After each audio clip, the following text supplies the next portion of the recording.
this determines all behaviour in all dogs. So all dogs have a mum and a dad, and you may have the least aggressive dog in the entire world is your mum, and the most aggressive dog in the entire world is the dad. So if we took that as a huge kind of generalization there, so it's unlikely that the most aggressive dog in the world is going to mate with the least aggressive dog in the world, but we're just going to use it just for my lovely scale. So if we go with mum being the least aggressive dog ever, and she's like the loveliest dog in the world, and then we've got dad, who is the most aggressive dog in the entire world. And they have, so if you see here, we have mum, least aggressive, dad, most aggressive. So if we have a litter of puppies, they will sit, this litter would be about this big, they will sit somewhere on this spectrum here, on this scale. And I don't know where it will sit because I'm not a geneticist, so I can't tell you that, but they will sit somewhere here. So if we took, for example, if they sat in the middle here, the whole litter of puppies sits somewhere bang in the middle, just for ease. You'll have a spectrum within the puppies here for their behaviour.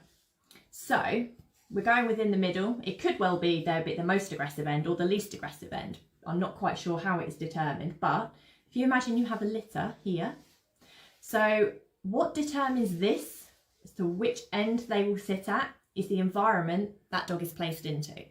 So if you took, for example, here, this dog, this puppy, shall I say, from the litter, could be placed into a home with a dog behaviour specialist, say. So this puppy is placed into a home with the most experienced dog behaviour specialist in the entire world. This puppy is placed into a home where aggressive behaviour is encouraged because that's what they like and that's what they want to see more of. Or in a home where they aren't aware of how aggressive the dad is and that could potentially be a problem. So they don't encourage it, but they also don't manage and control it because they don't know that they've got to manage and control this. So the puppy gets to practice lots and lots of the behaviour before anything is addressed because they're not aware of it. You can actually end up with, this is this puppy here. So even if a puppy is placed in with the most experienced dog behaviour specialist in the world here, it still will not be the least aggressive dog in the world. All of this part here will still need to be managed to make sure that this puppy does not become towards more aggressive and towards the dad end. So I'm hoping that's making sense. Now you can put any behaviour here and here. So it doesn't even have to be about aggression at all. That's not a thing. It can be about absolutely anything at all. So if we go with a different one and a different scale, fiddle with this.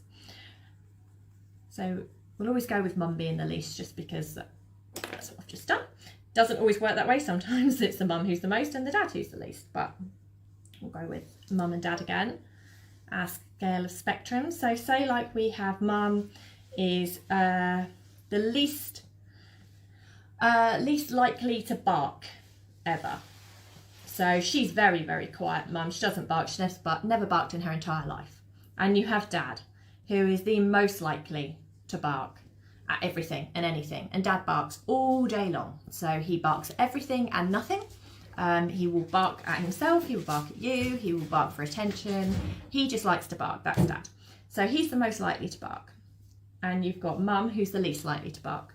So again, your puppies will sit somewhere on your spectrum of mum being the least likely, dad being the most likely, and they will sit somewhere in the middle. Speaking of which, someone's about to have a conversation with me.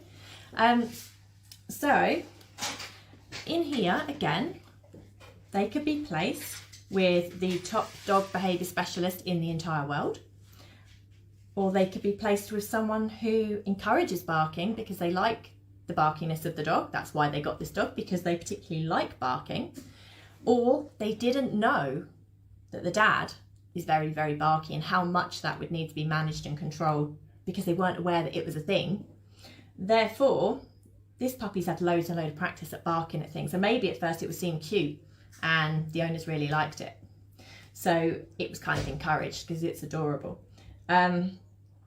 So the puppies will end up like this. So even placed with a dog behaviour specialist who's the best in the entire world, dog behaviour, you will still have a fairly barky dog. It's just better managed and more likely to, you know, there's been a lot of work put into the dog doing other default behaviours when they get excited or frustrated, or when they want something. They've learned to do something different because of the management and training and control that went in when they were young, because the owner knew what to expect. So if you took, for example, in here, if I took 3 of the noisiest sort of breeds, German Shepherds, Golden Retrievers, Dachshunds, I work with them a lot, all of them very, very barky, then you could, this spectrum of the puppies could sit anywhere within this.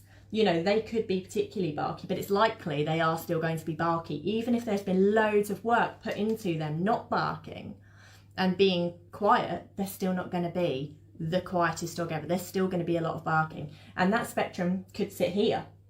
You know, this could be the best they are ever likely to be, and this could be the worst they are ever likely to be. So I'm hoping that's making sense, and that's that my lovely graphs are coming across to you guys. But this is also why knowing what breed you have is very important. Even if you've got a crossbreed or a type, it's knowing what you have so that you know what you're likely to have to work with, have to manage, have to prevent, and have to really put a lot of effort into. Or if you don't know the breed, do you know the parents? Because if you know of the parents and you know their general temperaments, that can tell you what you need to put a lot of effort into and a lot of work into. So sometimes you don't know either, and that's really, really common in, you know, if you've rehomed a dog, you've rescued a dog, you fostered a dog perhaps, you know, it is common that you don't know the parents and that you don't know the heritage of them, you don't know what breeds they are, but it can be helpful to find out. This is why I love the DNA tests. I don't know that they're 100% accurate or 99% accurate, but the ones I've had done have been very, very helpful on my dogs. They certainly seem very accurate. So I hope that makes sense and that helps you guys.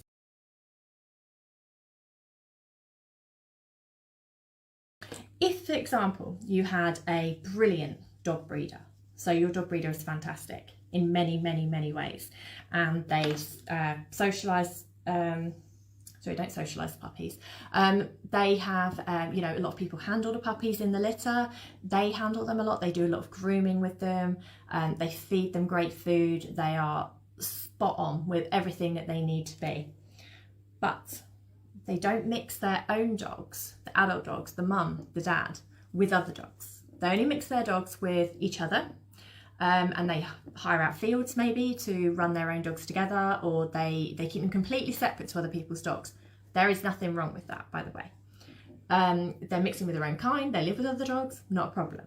But for the purpose of this, if you have dogs who your puppy has been bred from, and these dogs, because of the way that they are kept, because they don't want them mixing with other people's dogs, they only want them mixing with each other, then what you have is a mum and a dad who do not have great greeting skills, because they might be sociable, they might be great with each other, there's ability to read a conversation and play and laying together and everything, they could be brilliant at that, but their greeting skills of other dogs are non-existent, because, I'm trying to write this out while speaking, they don't have great greeting skills because neither parent has that very strongly in their genetics and anywhere in their line, because they've been kept away from meeting other dogs, you know, for either for their own safety or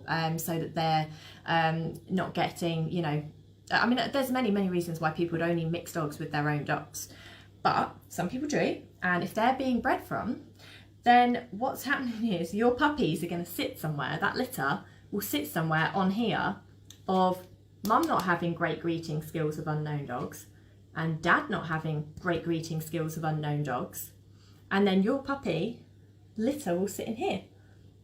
So even if placed with the best dog behaviour specialist in the entire world, their greeting skills of other dogs are going to be between not having great greeting skills and not having great greeting skills.